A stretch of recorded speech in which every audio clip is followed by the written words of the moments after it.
Hi! Hello.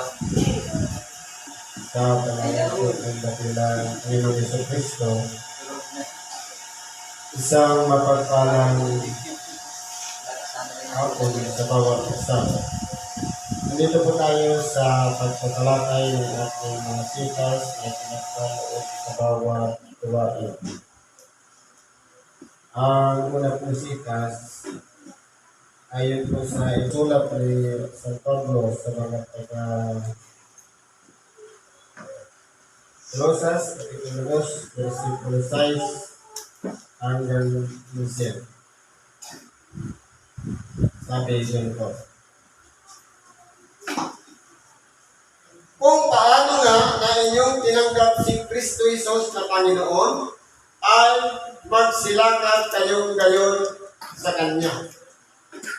Dito po, sinasabi nito na kinakailangan po natin una, alamin natin sa ating sarili. Kung tinanggap natin ang si Jesus Kristo na ating Panginoon, dapat ang kinalalakaran natin yung mga halimbawang iniwan niya. Yung mga turo na kanyang ibinigay o iniwan dito sa ibabaw ng sangita. Na nangauugat at nangatatayo sa kanya at matibay sa iyong pananampalataya gaya ng pagkaturo sa inyo na sumasagana sa pagpapasalamat. Ibig kong sabihin na dapat hindi lang sa natuto tayo o nakapakinig tayo o naturuan tayo, kundi sabi niya na mauugat. Ibig sabihin, kung sa isang halaman, hindi lang siya dahil nag-usbong lang, kundi dapat nangakukugat. Ibig sabihin, meron na tayong pagbabatayan ng ating na nakikita sa ating pagbabago ng ating pagkatao. Ano bang sabi nito? Nangaugat at nangatatayo sa Kanya at matibay sa inyong pananampalataya. Kaya kung titingnan po natin, hindi pwedeng sabihin na marunong lang na tayong magsalita ng katagang pananampalataya. Dapat po, nakikita po yan sa pamamagitan ng ating mga gawa. Palagi inilalapit ang gawa, hindi lang yung pananampalataya. Kasi po, sabi nga ni Apostol Santiago, sige, pakita mo ako yung pananampalataya na iwalay sa mga gawa.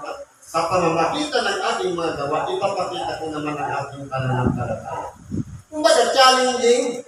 Kaya kung tinignan po natin, ang matibay na pananampalataya, inihalimbawa po yan ng ating dakilang Panginoon sa isang taong nagtayo ng isang haligi sa ibabaw ng isang bato. Dapat mayroong pundasyon. Upang sa ganon, dumating man ang mga pagsubok, ang mga problema, hindi po dapat tayo napitinag. Sabi nito, kaya ng pagkaturo sa inyo na sumasagana sa pagpapasalamat.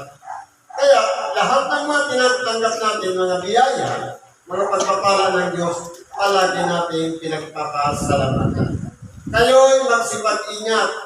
Baka sa inyo'y may bumihan sa pamamagitan ng kaniyang filosofiya at walang kabuluhang pandaraya ayon sa salit-saling sabi ng tao, ayon sa mga pasimulang aral ng sanggol at ayon kay Kristo. Ito pa ang sinasabi na warning, magsipag-ingat. Kasi po, marami na po ang nagsisilitawan ngayon ng mga aral o maling turo na ayon lamang sa kaniyang kathang isip o filosofiya. Di ba ga? Umalala natin, maraming mga scientists ang sumikat, mga philosopher, na itinuro yung kabuktutan upang yung katotohanan na totoong nangyari ay hindi mahayag sa mga tao. Imagine na lang, sabi sa science, mayroong solar system. Ang solar system, nasa gitna ang araw. Ngayon, nasa palibot ang mga sinatawag na planeta. Sabi sa banal na kasulatan, o kumbaga, sa mga planeta, kaya ng planeta natin sanglibutan, ang buwan umiikot sa paligid. Pag tinignan nyo sa banal na kasulatan, ang araw at ang buwan ay magkasing laki. Ibig sabihin, mali na naman yung turo. Sabi naman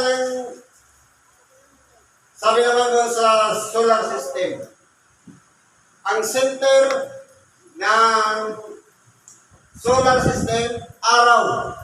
Pero pagdating dito sa banal na kasulatan, ang araw ay umiikot lamang sa sanlibutan. Para magkasunod lang sila. At sabi pa sa paglikha, magkaroon ng kalawakan sa gitna ng mga tubig at mahiwalay ang tubig sa ibaba at ganoon din sa itaas. Ibig sabihin, ito yung tubig, meron pang tubig na nakaganon sa pataas. Ito yung nakikita natin kaya tayo tumingin, kulay bluish. Yan ang nasa banal na kasulatan. Doon pa lang sa paglikha. Pero ano naman sabi sa aral ng mga science at philosopher? Walang iba. Nagaling lang daw tayo sa tinatawag na Big Bang Theory. Na ang tao galing sa unggoy. So, mapapayag na tawagin ng unggoy. Sabi nga, kung nag-evolve ng tao, kung nag-evolve ng unggoy at naging tao, dapat wala na ngayong unggoy. Dibaga? Kasi nag-evolve na eh. Wala na yung original na pinanggalingan. Kaya hindi tingnan po natin, yan ang mga bumihag sa pamamagitan ng mga filosofiya na walang kabuluhang pandaraya. Nawala yung Bukupino, nawala yung iba pang mga libro sa mga banal na kasulatan. Itinago. At kung ano-ano pinagkagawa ng mga nagsipaglimbag ng mga kasulatan upang lamang linlangin ang tao. Pero ngayon nagsisilabasan na dahil meron ng lumabas ng mga tunay na mensahe ayon sa banal na kasulatan. Yung mga sitas na hindi nababasa ng tao. Kaya pala ang mga banal na kasulatan, hindi natago sa mga tao, ayaw ibabasa. Kasi may madidiscovery na baliktad doon sa natutunan sa eskwelahan. Sapagkat sa kanya nananahan ang buong kapuspusan ng pagka-Diyos. Bakit natin? Na sa kahayagan ayon sa laman. Totoo po. Sa kapuspusan ng ating dakilang Panginoong Jesucristo, nananahan ang kanyang pagka-Diyos. Bakit po? Kasi po, hindi tingnan po natin yung katapatan niya sa kanyang Ama sa pagsunod, hindi niya po kailanman sinira niyo. Kasi po, siya nga po yun yung tagapagligtas. Siya po yung tutubos ng pagkakasala ng sanlibutan o ng mga tao na kapaligid sa sanlibutan. Kaya po yung kapuspusan niya, iningatan niya po yan upang masunod lamang ang lahat ng mga sinulat ng mga propeta patungkol sa kanya na iyan ay gagawin niya hanggang kamatayan sa krus. Handa niyang ibigay ang kanyang sarili. Sabi dito na nangalibing na kalakip niya sa bautismo. Ito po. Na kayo naman muling binuhay na kalakip niya sa pamamagitan ng pananampalataya sa paggawa ng Diyos na muling bumangon sa Kanya sa mga patay. Kaya kung tinignan po natin, ang kamatayan ni Kristo doon sa cross ay halimbawa yan ng kapag tinatanggap ng isang tao ang bautismo. Na sa oras na tayo ay nagsisina, handang-handa na tanggapin ang bautismo, kasama na rin napatong doon sa cross ang dati nating pagkatao. At nung tayo po ay tumanggap ng bautismo, dapat ang ang dati nating pagkatao ay nahubad na. At ang sinusot na nating bagong pagkatao, kasama na natin si Kristo na doon na tayo nabubuhay. Na, sabi nito, nangangalipin na kalakip sa bautismo. Kasi po, kung titignan po natin, kapag ang isang tao, hindi ba naging ritual na lang ang bautismo sa paglulubog ng tubig. Ang tanong, minsan, ang tao kapag nilulubog sa tubig, kahit 10 beses mo kaya ilubog sa tubig, magpalipat-lipat man siya ng sikta, kung hindi pa rin nakikita ang tunay na pagbabago, ganun pa rin yung pag-uugali, useless po ang bautismo. Kasi po, ang bautismo ay isang pangako o sumpat pangako mula sa malinis na muli. Ibig sabihin, yan ay pagbabago ng ating pagkatao. Na dapat, sa oras na tinanggap natin yung bautismo, yung pagbangon muli sa mga patay ng ating dakilang Panginoon, ituturad natin ang ating sarili sa pagbabago rin ng ating pagkatao. Na nung siya'y bumangon naman uli sa mga patay, tayo naman ay magiging bago ng nilalang sa harapan ng Diyos. Ibig sabihin, putol na yung dati nating ginagawa sa oras ng nabago na tayo. At nang kayo'y mga patay dahil sa inyong mga kasalanan at sa di pagputuli ng iyong laman ay kanyang binuhay. Kayo nakalakip niya na ipinatawad sa atin ang ating mga kasalanan. Kaya kung titingnan po natin, kasama po tayo sa pinatawad na ng Diyos. Hindi baga, kapag binabanggit ang pagsakripisyo ng ating dakilang Panginoon, anong pinakaunang niyang sinabi nung siya'y nakabayubay doon sa paghihirap alang-alang sa ating mga kasalanan? Ang pagpapatawad. Bakit po? Anong sinabi niya? Ama, patawarin mo sila sapagkat hindi nila nalalaman ang kanilang mga ginagawa.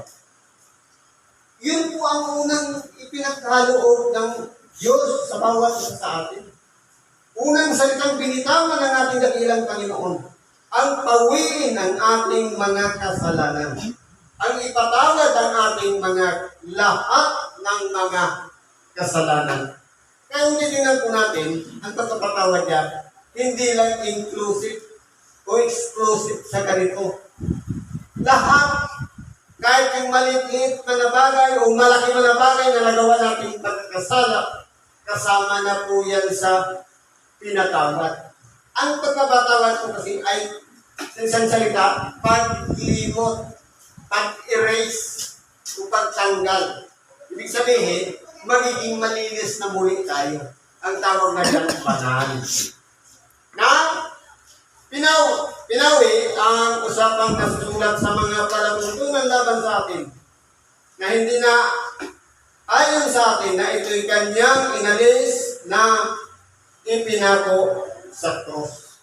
Kaya po, yung kahoy na yon na pinagpakuha ng ating dakilang Panginoon, yan ay sumisimbolo ng kaluwalhatian ng Diyos. Kasi po, sabi niya, naganap na. Kasi po, originally, kapag pinag-aralan mo ang pinakamalalim na kahulugan ng pangalan ng nag-iisang Diyos na makapangyarihan sa lahat na nagpakilala noong unang panahon.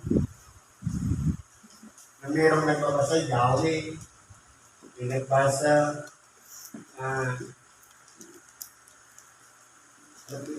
Jehovah. Ngayon, kapag binasa mo yan sa original na pagbabasa, hindi po yan masambit ng uso. Pero ang pinakakahulugan niyan, pag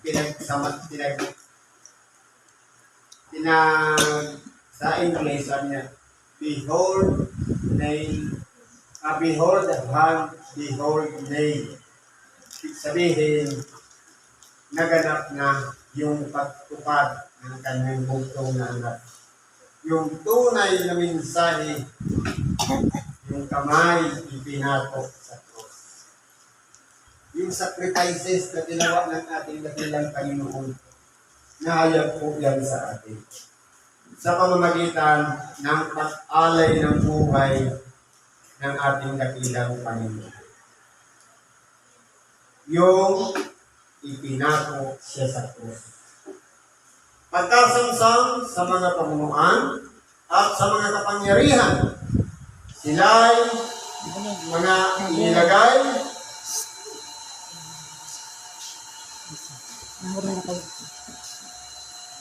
niya sa hayag na kahihiyan na nagtagumpay siya sa kanila sa bagay na ito. Kaya kung tingnan po natin, yung nangyari sa ating dakilang Panginoon, na naipato sa krus, ito na po yung pagtatagumpay ng pinakaplano ng Diyos. Dahil po, kinakailangan ito mangyari alang-alang sa sangkatauhan. Alang-alang sa bawat tao na kanyang iniibig, na kanyang nilikha ayon sa kanyang wangis, ayon sa kanyang larawan. At tayo po yun. Kaya ipagpasalamat natin na tayo man dati akala natin ang buhay sa sanglibutan. Kasi kung yung cycle, titingnan mo, pare-parehas lang. Papanganak, lalaki, mamamatay. Hanggang doon lang, meron pa pong chance ang ating buhay. Dahil hindi lang namatay ang ating dakilang Panginoon, kundi nabuhay na mag-ulit siya sa mga patay.